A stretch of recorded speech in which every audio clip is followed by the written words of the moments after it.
Oke, bismillahirrahmanirrahim. Assalamualaikum warahmatullahi wabarakatuh. Waalaikumsalam warahmatullahi wabarakatuh. Waalaikumsalam warahmatullahi wabarakatuh. Kembali lagi bersama saya di acara Basa Basi, Bahasa Basi ini, agenda rutin Badan Eksekutif Mahasiswa Fakultas Ekonomi dan Sosial Universitas Jenderal Ahmad Yani Yogyakarta. Pada Basa Basi kali ini, kita akan membawakan tema yang cukup menarik, yaitu menjadi mahasiswa itu menyenangkan. Nah, di sini kita sudah ada dua narasumber yang sangat menarik dan sangat unik gitu.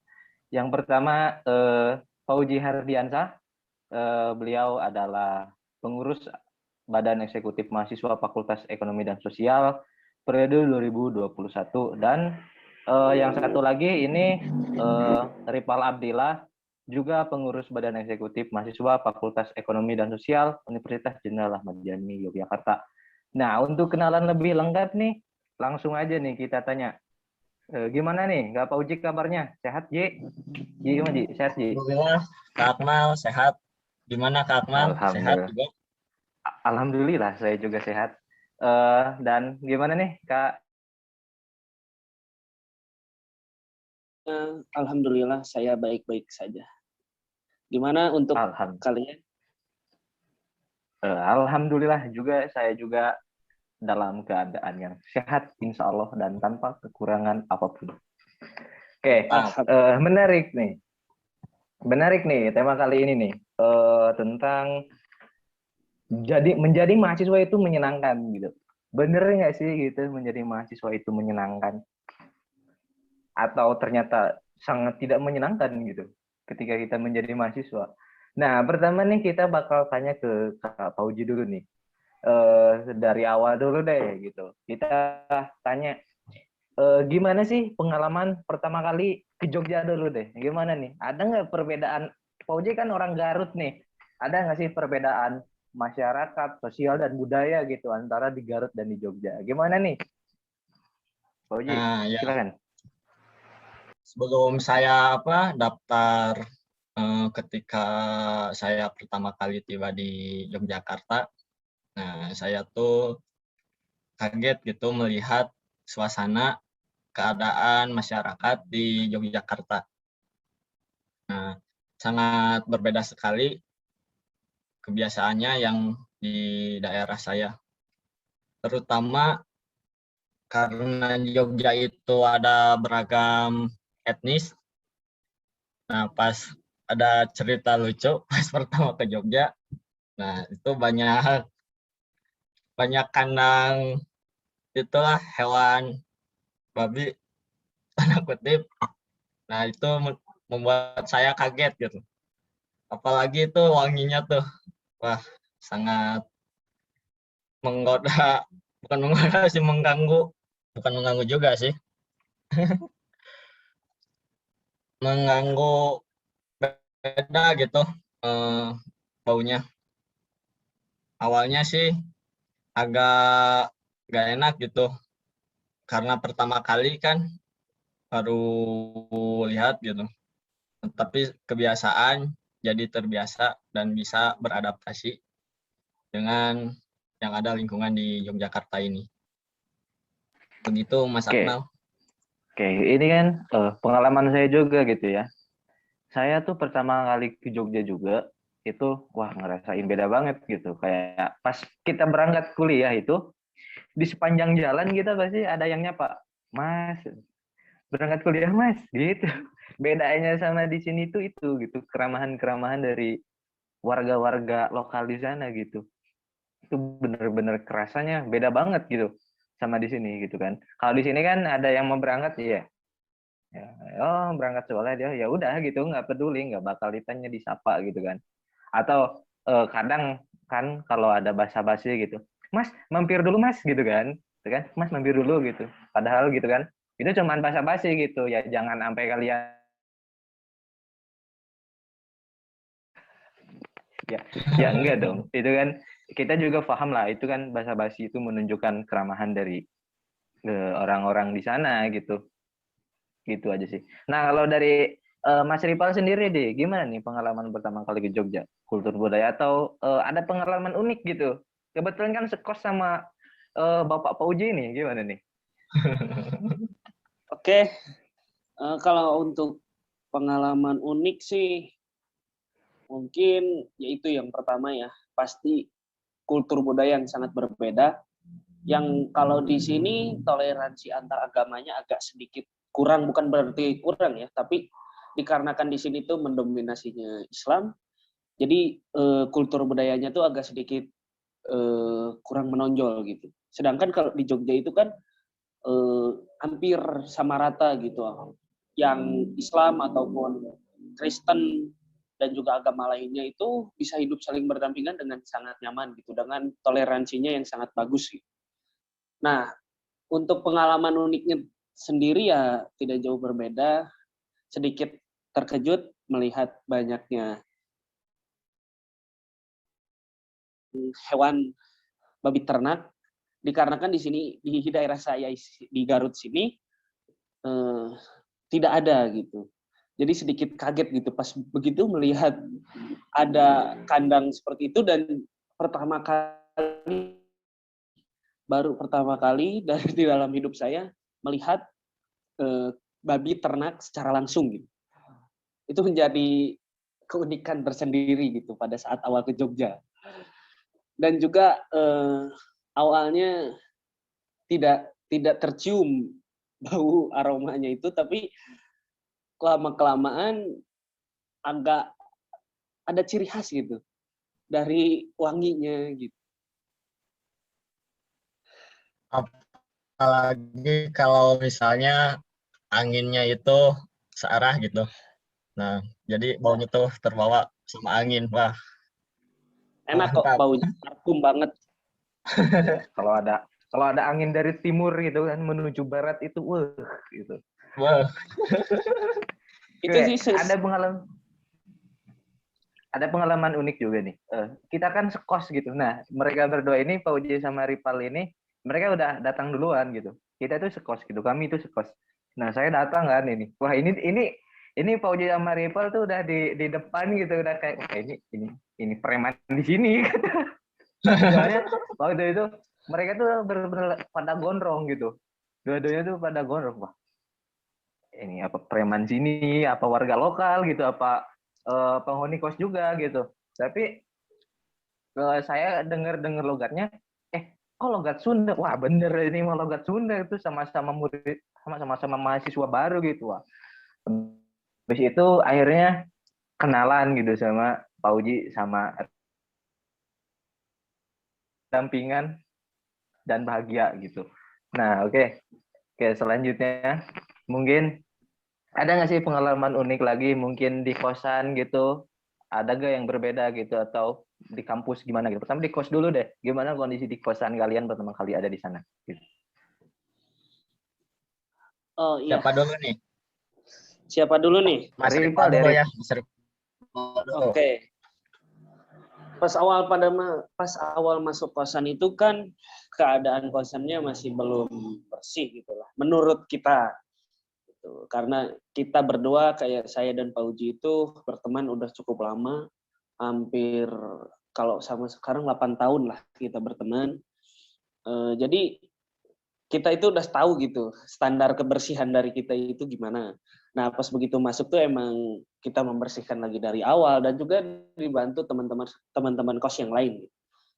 Nah, untuk pengalaman uniknya itu sendiri di kos yaitu kekeluargaannya. Jadi hampir tiap seminggu sekali mungkin atau seminggu 2 kali kita itu selalu ngadain kumpul bareng gitu, semua anak kos. Jadi kita masak-masak gitu, terus ngobrol-ngobrol, sharing-sharing sampai tengah malam gitu. Itu merupakan sesuatu hal yang baru di lingkungan kehidupan yang baru gitu bagi saya. Seperti itu. Kalau pengalaman unik lainnya ada hal-hal mistis gitu. Hal-hal berbau horor.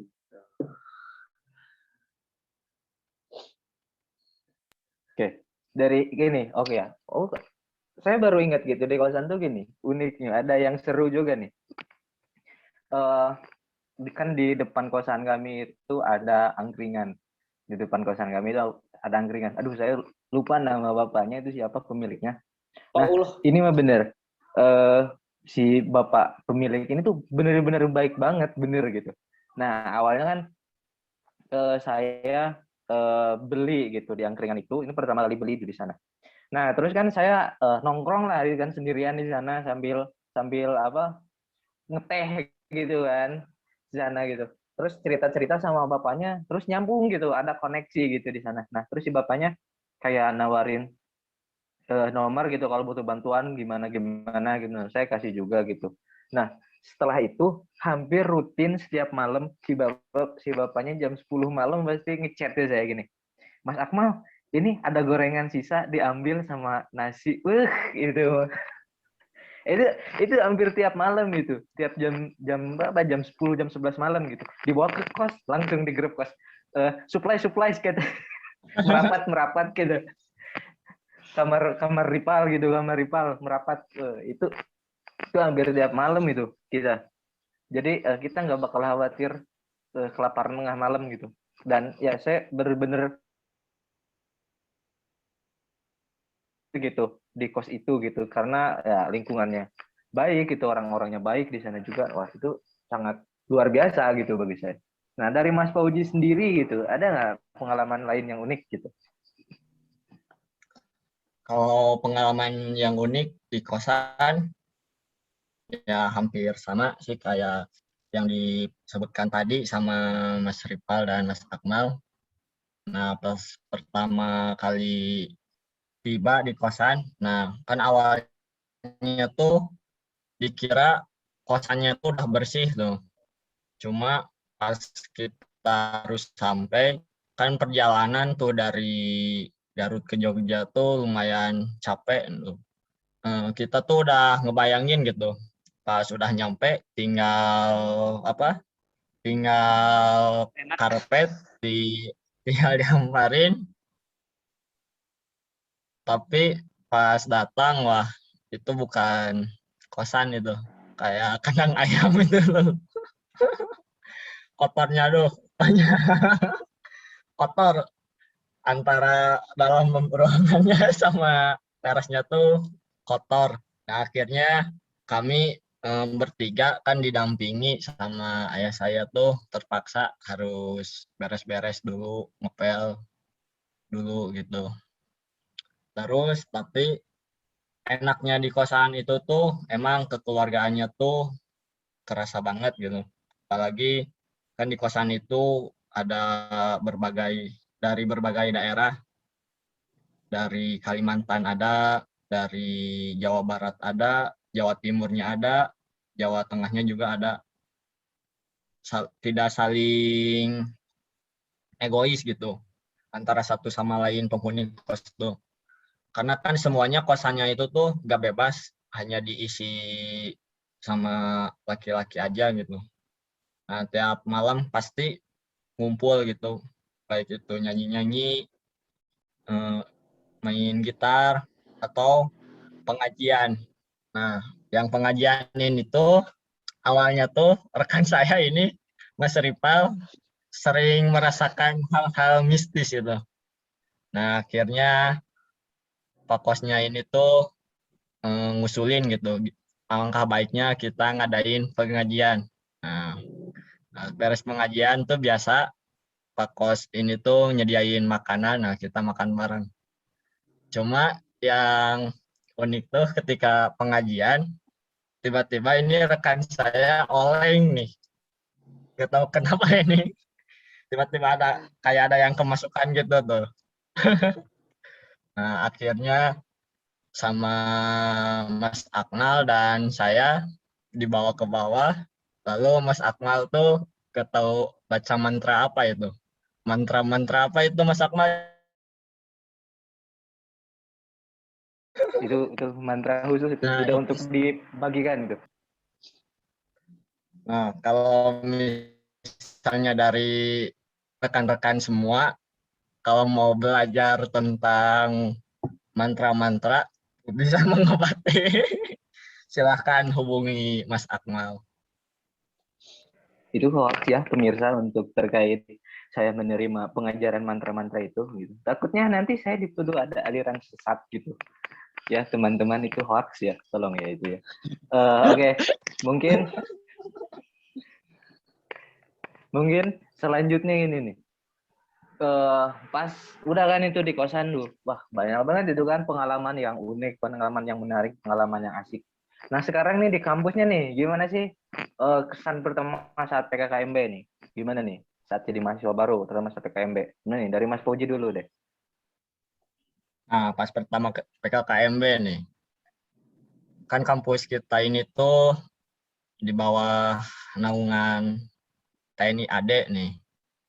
Nah, sama siapa yang megang kelas itu tuh namanya tuh? Kakak kelas yang membimbing kita tuh namanya siapa itu? Ada yang tahu? Iya, Mas Anu aja udah gitu.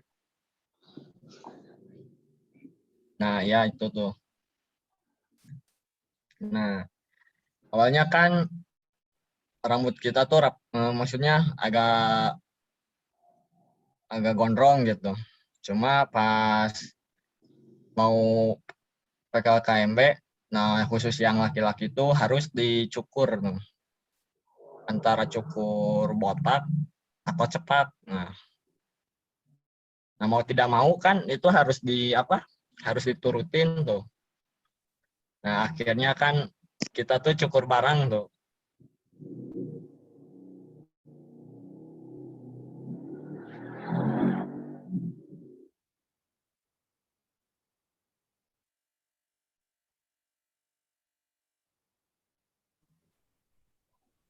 Cek cek cek.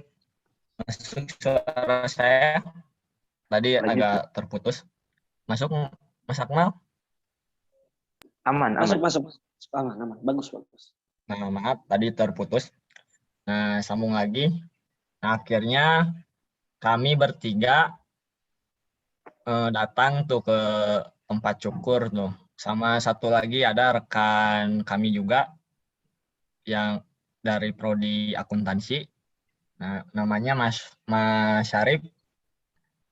Sedaerah itu sama Mas Akmal.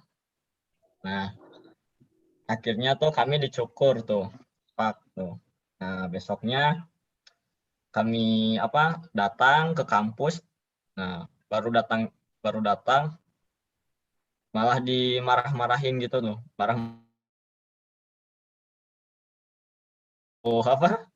suruh lari, suruh cepet-cepet lah gitu. Akhirnya kami semua tuh yang mahasiswa baru dikumpulin di tengah lapang lalu diberikan pengarahan terkait dengan PKKMB ini.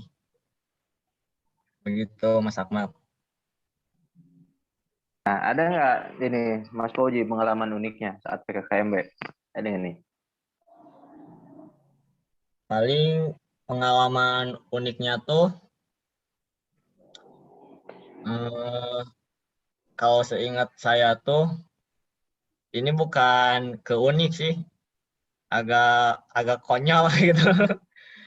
Yang disuruh sepatu pakai tali rapia kalau nggak salah tuh. Nah itu kan gimana? Malah membuat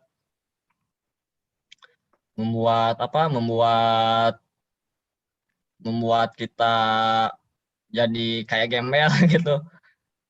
Sepatu sepatu dikasih pakai tali rapia gitu. Kelihatannya kayak gembel gitu.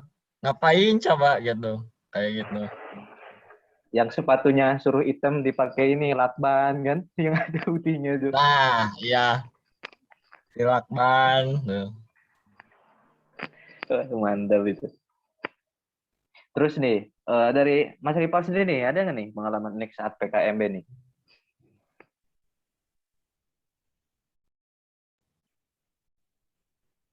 Nah ini Mas Ripal setelannya udah kayak maba-maba nih. Udah cepat. Oke. Oke, kalau pengalaman dari saya sendiri, pertama kali masuk kampus itu seru karena kita mengenal berbagai teman dari beberapa daerah, mulai dari Pulau Sumatera, Pulau Kalimantan, Pulau Sulawesi juga ada, sampai Pulau NTB juga ada. Gitu. Nah, itu merupakan sebuah apa ya? Mungkin hal yang di luar ekspektasi saya gitu. Karena saya bisa mengenal orang dari luar pulau gitu. Sedangkan waktu dulu itu saya main hanya sekitar pulau-pulau Jawa saja. Gitu. Jadi begitu mengenal orang-orang dari luar pulau itu merasa, wah ini menjadi pengalaman baru gitu buat saya. Gitu. Dan juga untuk PKKMB offline nih, maaf ya yang online, tahan dulu, kita sharing dulu ya yang offline. Ini jadi untuk pengalaman PKKMB sendiri di kampus, saya mempunyai cerita unik, yaitu di mana saya selalu dijadikan imam untuk sholat, entah itu sholat zuhur ataupun asar. Pun aneh gitu. Mereka tahu saya bisa sholat dari mana juga kan, mereka aja nggak tahu gitu. Tapi saya dipaksa gitu untuk selalu menjadi imam sholat gitu. Di setiap harinya. Dan itu menjadi hal yang unik buat saya gitu, di mana orang-orang begitu dekat gitu, ramah gitu kepada saya yang notabene itu kita itu tidak saling kenal pada awalnya untuk masa PKKMB ya. Nah, dan juga ada cerita unik di masa PKKMB, yaitu pada saat saya sudah dipotong rambut jadi cepak, ternyata rambut saya masih kepanjangan gitu. Dan akhirnya saya dikarenakan mengirit dana, akhirnya saya cukur memakai gunting biasa oleh Mas Pauji gitu di kosan. Itu merupakan hal-hal yang unik gitu bagi saya di masa PKKMB, dikarenakan Mas Pauji juga tidak bisa mencukur rambut, dan karena dikarenakan tempat dan juga waktu dan tempat juga yang tidak memungkinkan untuk dicukur rambut di tempatnya, dikarenakan kita itu kalau biasa pulang PKKMB itu sore atau malam.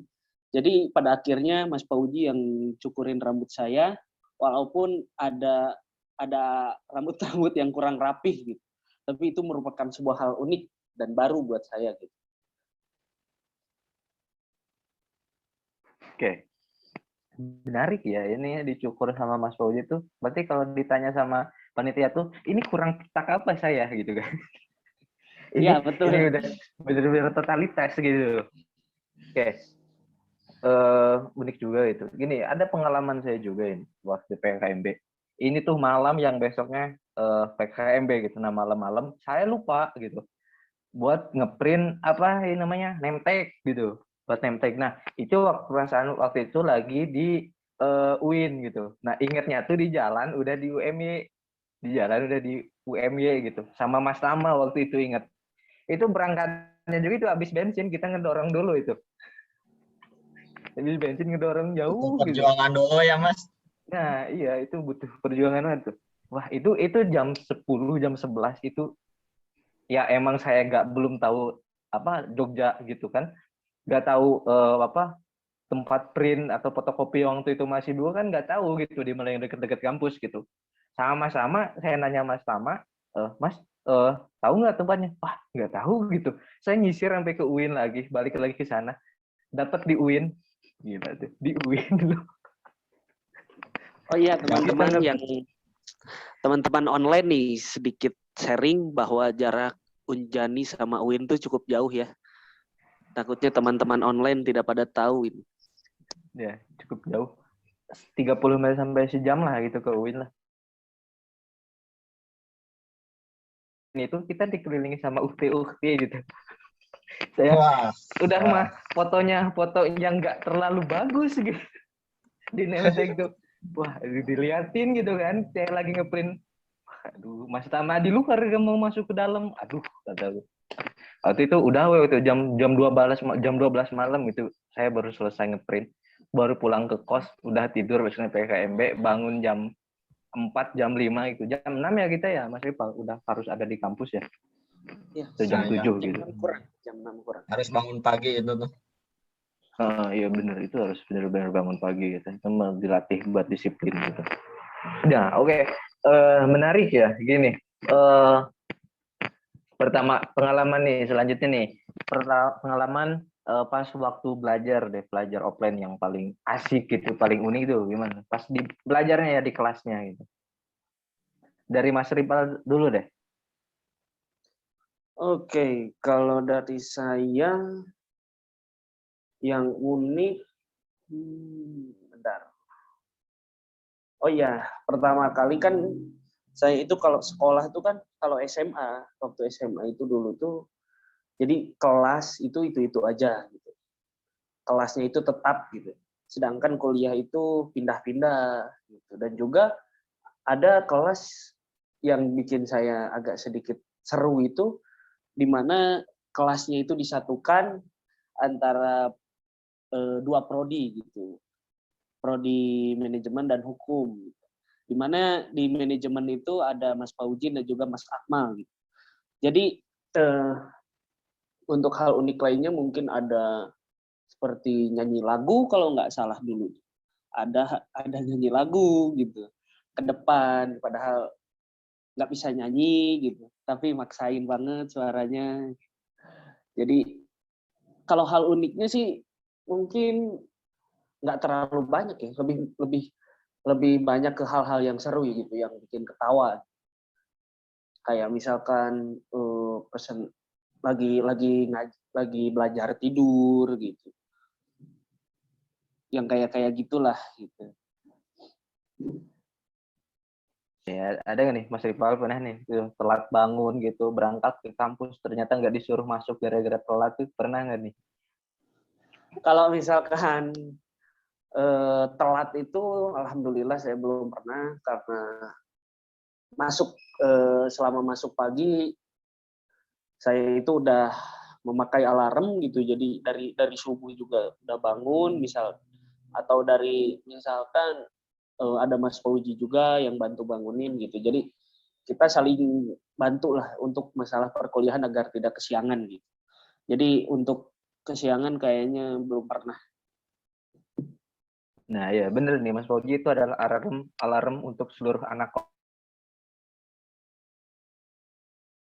mal kuliah, mal tok tok tok tok mal kuliah. Berarti ini Mas Fauji jam 6 setengah 6 itu udah bangunin Iya, Mas karena Fauji Mas emang. Akmal itu tidurnya agak sedikit kebo ya.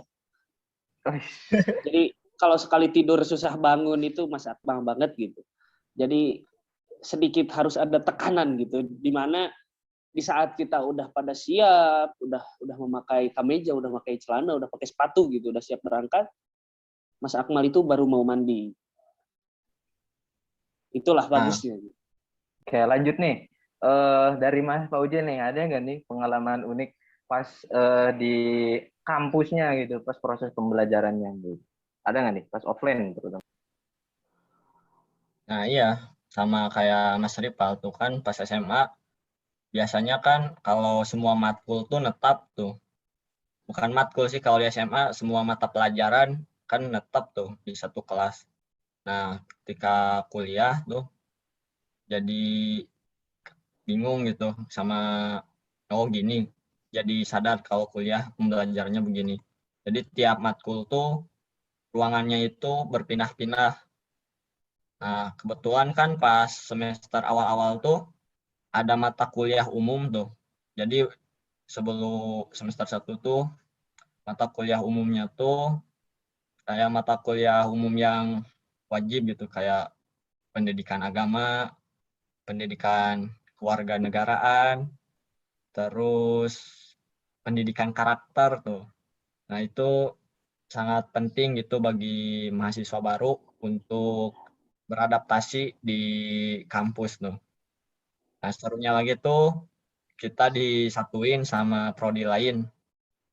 Jadi dibagi antara manajemen, hukum, akuntansi. Nah, kecuali psikologi. kalau di angkatan kami itu di angkatan 2019, kalau psikologi kan nggak dipisah karena mahasiswanya juga banyak tuh. Terus apa dosen atau mahasiswanya tuh mau presentasi tuh, kadang proyektornya itu sama laptop gak nyambung gitu, jangan nampil di layar layar depan itu. Nah akhirnya dari kami perwakilan mahasiswa tuh harus datang ke Opsdik buat minta kabel tambahan gitu supaya bisa pembelajarannya itu lancar gitu. Begitu Mas Akmal. Tapi di kampus kita tuh seru ya, maksudnya antara dosen dan mahasiswanya tuh bener-bener deket gitu, kayak nggak ada jarak gitu, bener-bener kayak menciptakan sebuah keluarga antara mahasiswa dan dosen tuh bener-bener dapet gitu kultur mahasiswanya gitu, Iya, kultur rapat keluarganya banget. gitu. Rapat banget kok kelihatan kalau lagi sholat. Nah itu emang harusnya itu mah ya, sab merapatkan sab gitu itu mah ya. Kan itu terkenal sama makanannya yang aneka ragam, eh, beda lah gitu sama makanan-makanan terutama dari cita rasa gitu kan. Kalau di Jogja itu rasanya itu dominan ke manis gitu kan, kalau di Jawa Barat itu rata-rata dominannya ke pedas dan asin gitu. Ada nggak sih kesulitan makan atau apa dari teman-teman ini gitu, atau sulit gitu misal nggak tahu mau beli makan di mana pada awalnya gitu, gimana nih, silakan dari Mas Fauji. Nah untuk makanan ini ya betul, pas awalan kan kalau Jogja ini terkenal dengan manis.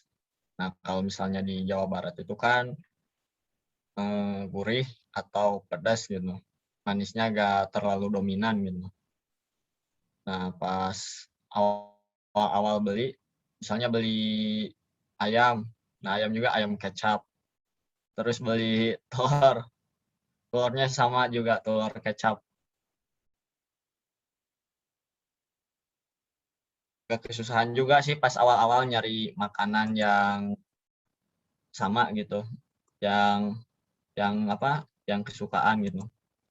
Cuma seiring berjalannya dengan waktu dan akhirnya kita nemu warung yang sebelah, kalau dari kampus tuh sebelah atas itu loh. Nah makanannya di sana komplit loh. Yang pedas juga banyak kalau di sana tuh. Dan harganya juga kalau di Jogja ini tuh murah-murah gitu. Apalagi kan tadi ada sedikit menyinggung juga tuh pas di awal, ya pas ketika apa anak kos tuh nganggur gitu malam-malam, tiba-tiba Mas Akmal dapat WA ini dari pemilik angkringan. Wah langsung, yang awalnya semua pos tuh lemas, ketika kasih kita tuh supply gitu, ada supply gitu, wah langsung bahagia semuanya tuh. Apalagi kalau ada es tehnya juga tuh, lah kumplit itu tuh nikmat. Nih warung hijaunya aja, warung hijau yang di depan itu yang pertigaan tuh, Nah ya, yang bukan? warung hijau itu dominan apa, dominan manis.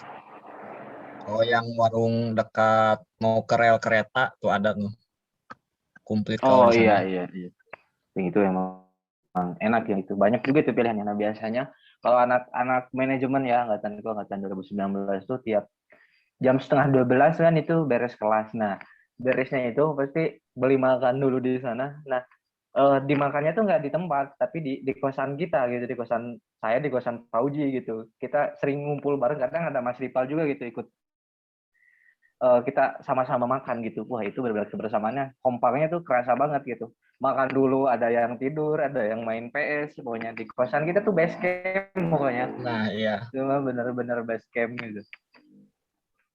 Sama anak-anak manajemen 2019 nih. Wah, seru-seru. Nah, dari Mas Ripal sendiri nih, gimana nih masalah makanan nih? Ya, maaf ya sebelumnya buat masyarakat Jogja. Dikarenakan saya ini orang Sunda yang udah terbiasa gurih dan pedas gitu. Sampai sekarang saya masih belum suka gudeg. Dikarenakan rasa dominan manis gitu yang terlalu, kalau menurut saya sendiri itu manisnya manis banget gitu. Jadi nggak cocok di lidah saya gitu sebagai lidah orang Sunda yang terbiasa asin gitu atau gurih gitu, dominannya itu gurih sama pedas gitu. Jadi ketika makan manis tuh agak sedikit aneh gitu. Jadi harus banyak pilih-pilih sih. Dan pada akhirnya kalau misalkan sekiranya makanannya itu nggak sesuai sama kita gitu, kayak yang manis gitu, yang manis-manis, pada akhirnya kita jatuhnya larinya ke mie gitu. Kalau susah gitu kita buat nyari yang pas gitu, yang nggak terlalu manis itu, kalau misalkan udah malam, menjelang malam itu pasti agak susah cari makanan yang nggak dominan manis gitu, karena rata-rata di angkringan juga makanan-makanannya itu seperti ada sate-satean yang kayak gitu kan masih dominan manis gitu. Jadi paling jatuhnya itu kalau tengah malam lapar itu saya makan mie gitu. Tapi lama kelamaan sih bisa beradaptasi juga gitu pada akhirnya, karena mungkin karena kebiasaan gitu. Terus karena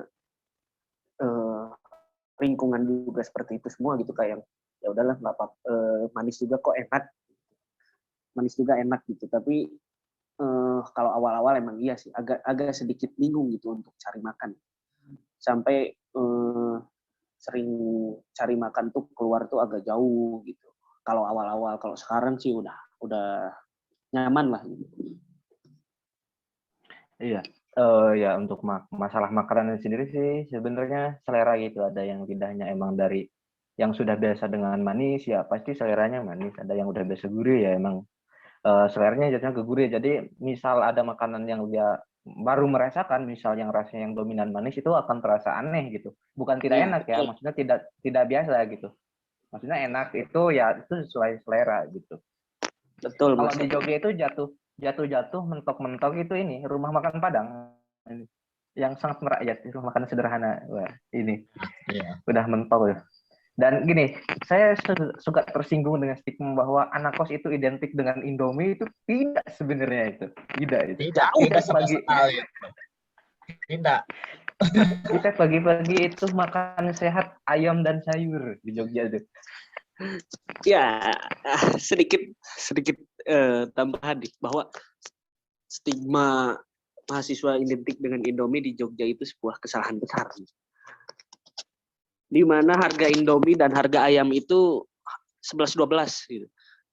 Jadi kalau misalkan masih ada orang yang makan Indomie itu, dia emang terlalu doyan gitu, bukan karena pepet gitu. Karena di Jogja itu kan harganya yang relatif murah gitu. Jadi nggak ada sih stigma yang Indomie itu, kalau menurut saya adalah jalan terakhir kalau tengah malam lapar gitu. Nah, ada pengalaman unik juga nih. Itu waktu itu tengah malam kan. Waktu itu lagi bingung nih di kosan Pauju sama Rival itu, lagi pada bengong aja. Terus tiba-tiba lapar, ya lapar, martabak yuk. Tapi waktu itu, ayo martabak tapi jangan pakai uang buat besok gitu. Nah akhirnya gini, pada punya receh nggak 500-an. Kita kumpulin tuh receh 500-an yang sering kita sisihin itu ada 25.000. 25.000 loh. Yang apa ya, kadang tuh kita ngejajan itu bukan gak mau ngejajanin, tapi kadang lupa gitu itu nyimpannya di mana kalau nggak niat dijajanin gitu. Nah waktu itu bener-bener niat, itu 25.000 dan food gitu, Ya, beli martabak berebut diskonan. dan si emangnya gini. Terus dia satu-satu dihitung. Wah, itu idenya Mas Fauji ya. Ini teman-teman Ya, sekalian. jadi kalau di Jogja itu Indomie emang benar tersingkirkan, benar-benar tersingkirkan karena makanannya juga yang beragam dan harganya itu murah gitu. Jadi nggak ada lah istilah anak mahasiswa identik dengan Indomie. Malahan saya itu jarang banget makan Indomie, sebulan masih kehitung di kos tuh paling 2-3 kali sebulan. Iya, Indomie tuh kalau kita lagi gitu. Terus apa ada Indomie, ya udah gitu Indomie. Jadi nggak kayak identik waktu itu setiap hari makan Indomie, itu enggak gitu. Ya, jadi di Jogja itu Indomie tersingkirkan, emang tersingkirkan. Bukan jadi favorit anak kos gitu kalau di Jogja Indomie. Makan mie ya. Tapi jalan terakhir. Makan mie boleh, cuma jangan terlalu keseringan. Karena kalau misalnya sakit Sus buntu. kan repot gitu. Apalagi kan jauh dari keluarga gitu. Mending kita makan yang sehat gitu. Sayur juga kan, kalau misalnya beli Ya, sayur di Jogja 2.000 juga udah banyak gitu. Udah plastik, bisa dipakai buat makan juga. Iya, kadang beli sayur tuh, misal ke warung makan tuh, Mas beli sayur gitu, ini 2.000 ya, 2.000 itu bisa gitu, 2.000, 3.000 tuh bisa. Pas di warung hijau ya, ya itu biasanya, Mas 2.000 gitu, atau 3.000 sayur ini gitu, sayur ini, itu biasa gitu, dan dapat gitu bisa, ya, jadi dan banyak buat juga gitu. buat mahasiswa baru nih teman-teman yang mungkin masih memikirkan makan. Kalau makan slow gitu, di Jogja itu banyak banget tempat makan gitu, tergantung kitanya aja. Jadi tolonglah coba kita mulai patahkan gitu. Stigma mahasiswa itu anak Indomie banget tuh nggak ada gitu di Jogja. Soalnya ya Indomie itu nggak baik juga buat kesehatan. Iya, kalau terlalu banyak gitu emang agak mungkin Kan, ya katanya.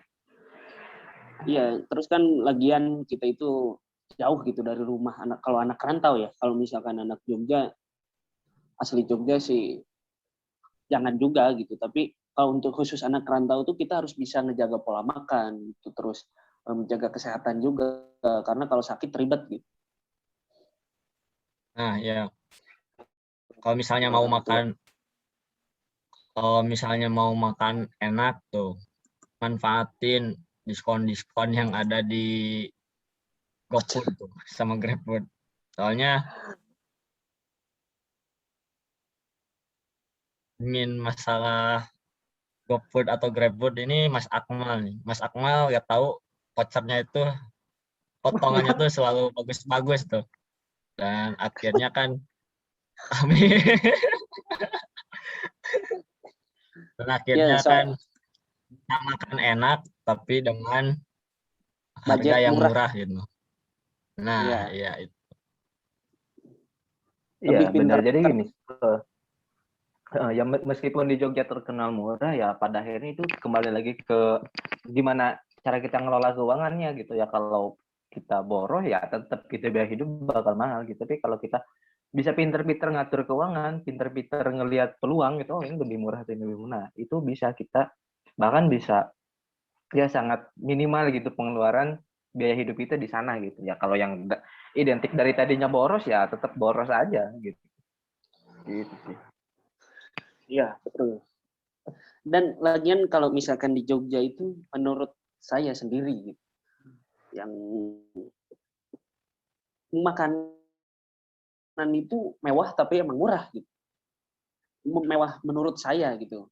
Kan persepsi orang mungkin makanan mewah itu beda-beda gitu. Tapi menurut saya mewah tapi enak itu udah murah di Jogja itu emang benar-benar murah gitu. Kayak kita tuh kalau misalkan buat anak kos gitu ya. Misalkan makan sama apa ya?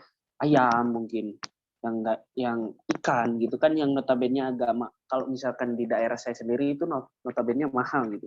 Tapi di Jogja itu sangat murah gitu. Jadi sebenarnya tergantung pemilihan kitanya, pengelolaan keuangan dan pemilihan makanan juga sih yang membantu kita misalkan dalam mengelola keuangan.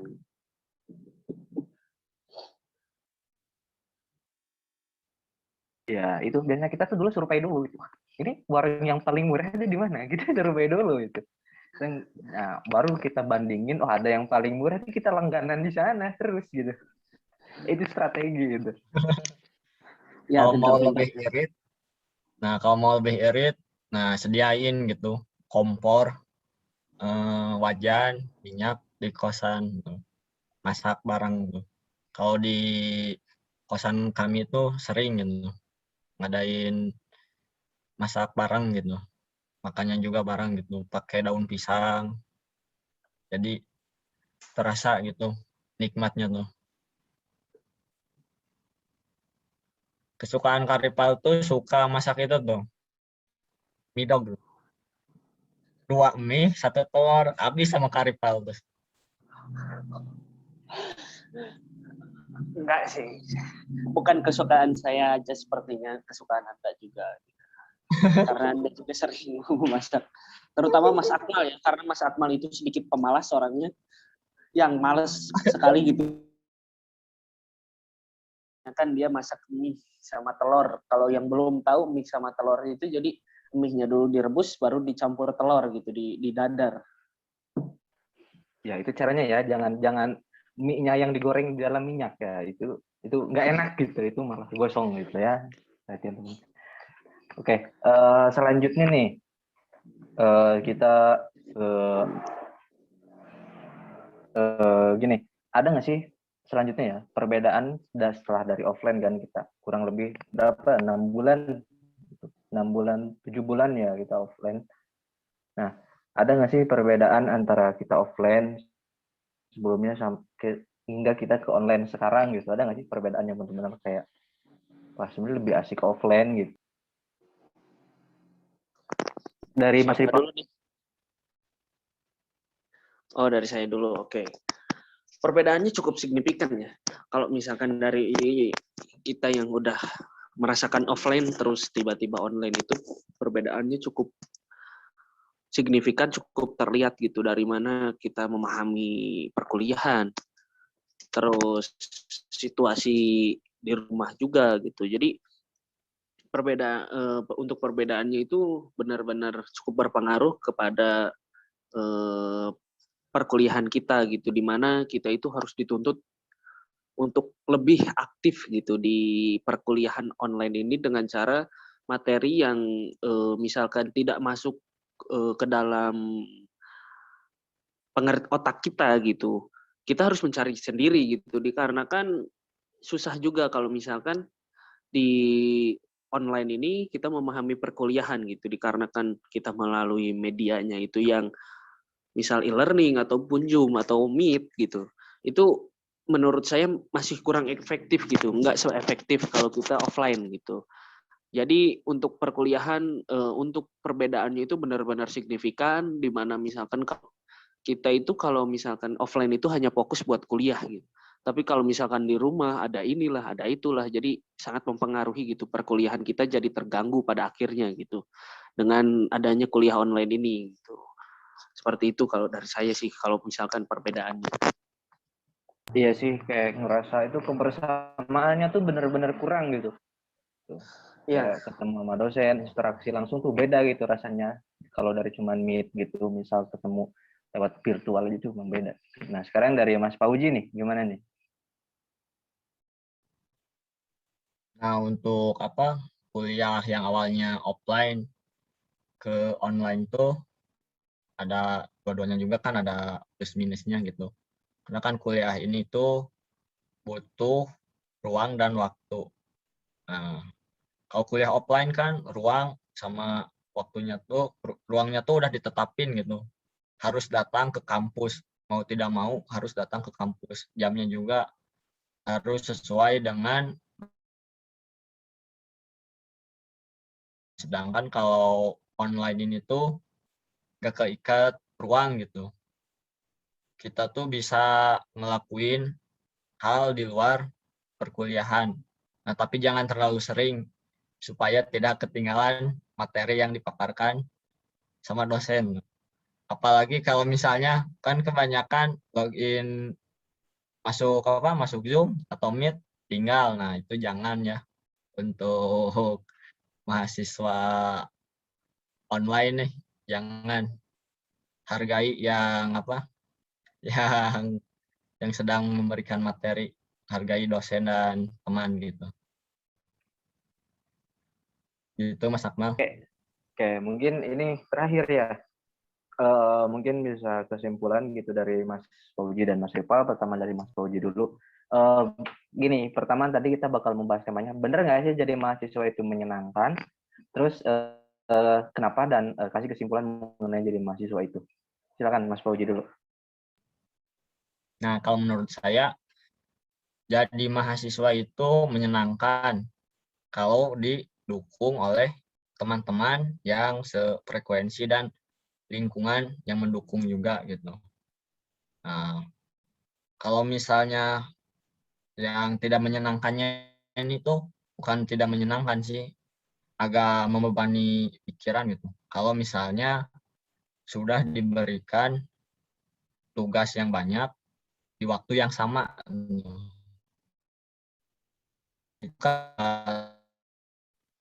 gitu.